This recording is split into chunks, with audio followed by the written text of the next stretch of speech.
Hello everyone, my name is Nidhi Anand and today we will be continuing with the chapters of Bhagavad Gita and we will be discussing chapter number 5 which is titled Karma Yoga and Action in Krishna Consciousness. This chapter consists of 29 verses in all, and it starts with verse number 1 with Arjun's question to Lord Krishna that which is better, whether renunciation of work, as into which is means that whether complete giving up of work is better, or is it better to work with a sense of detachment. Now, in answer to this, from verses 2 to 6, Lord Krishna states that Karma Yoga is equal but easier than sannyas, which means that renunciation of work and working with detachment are equal. However, sannyas is tougher and Karma Yoga, as in performing your actions with detachment, is better. However, they are both at equal level. So, if we see what is easier, then it is implied here that working and doing your actions with a sense of detachment is better than completely giving up your actions. Renunciation and working in the spirit of renunciation are same. However, for Arjun, it is advised here by Lord Krishna that working is better because premature renunciation is distressful. If our mind still ponders on sense enjoyments, then it is distressful. Now, from verse 7 to 16, the performance of Nishkam Karma Yoga has been elaborated, which means that performing action without expecting any result in return. And it has been declared here that Nishkam Karma Yoga, or performing action without expectation of any result, frees a person from bondage. From verses 7 to 12, characteristics of a Yoga Yukta person has been given, which states that a Yoga Yukta person is never entangled. It is said here that a Yoga Yukta person is self-controlled. He is a doer yet non-doer because he works with the spirit of detachment. He works for the Supreme with detachment and he seeks purification, and in turn he attains peace. So we can also call this the peace formula, that a person who is a Yoga Yukta person is never entangled, is self-controlled, is a doer yet non-doer, and works for the Supreme with detachment. The verse in Bhagavad Gita for this is Yoga Yukto Vishuddhatma Vijitatma Jitendriyaha Sarvabhutatma Bhutatma Kurvanapi na Lipyate, which means one who works in devotion, who is a pure soul, and who controls his mind and senses, is dear to everyone, and everyone is dear to him. Though always working, such a man is never entangled. From verses 13 to 16, knowledge of the three doers has been mentioned, which means the soul, the material nature, and the Lord.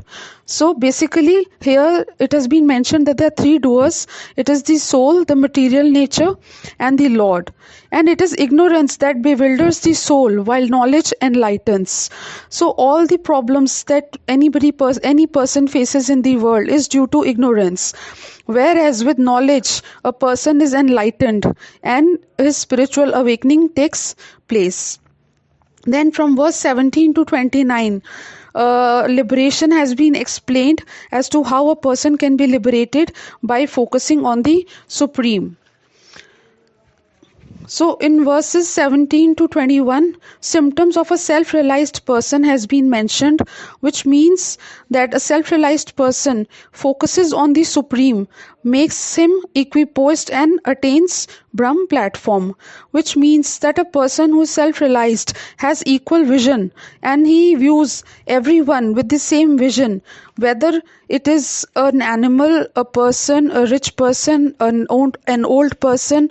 Any living entity is viewed by such a person as equal.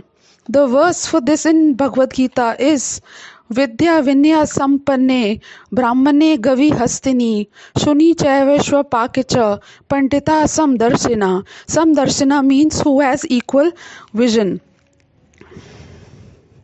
Now, from verses 22 to 25, it has been mentioned that sense enjoyment is distressful. So, we need to control our senses to an extent where we are enjoying, however, we are not extremely indulged in sense enjoyment. So, if we are extremely indulged in sense enjoyment, our mind gets agitated, and we need to tolerate the agitation till the end of life. Sorry. Then from verses 25 to 26, it has been mentioned as to how to attain liberation. From 27 to 28, it has been mentioned that liberation can be also achieved through Ashtang Yoga, and a preview of this has been also given. Now, in the last verse, which is the verse number 29, the peace formula has been given, which means that by knowing Krishna in Bhakti Yoga, a person can be peaceful, can attain peace, and can lead a peaceful life with a calm demeanor and a calm mind. The verse for this in Bhagavad Gita is भोक्ताराम यज्ञ तपसाम सर्वलोक महेश्वरम सुहृद्रम सर्वभूतानाम ज्ञानत्वा माम शांतिम रचति, which means a person in full consciousness of me, knowing me to be the ultimate beneficiary of all sacrifices and austerities, the supreme lord of all planets and demigods, and the benefactor and well-wisher of all living entities, attains peace from the pangs of material miseries. This is the end of chapter number 5, titled Karma Yoga, Action in Krishna Consciousness. I hope you learned from this chapter and you are able to apply this in your life, and you're able to attain the peace formula, which really makes life easy, and outer circumstances do not trouble you as much as they otherwise would. Thank you so much. Thanks for listening.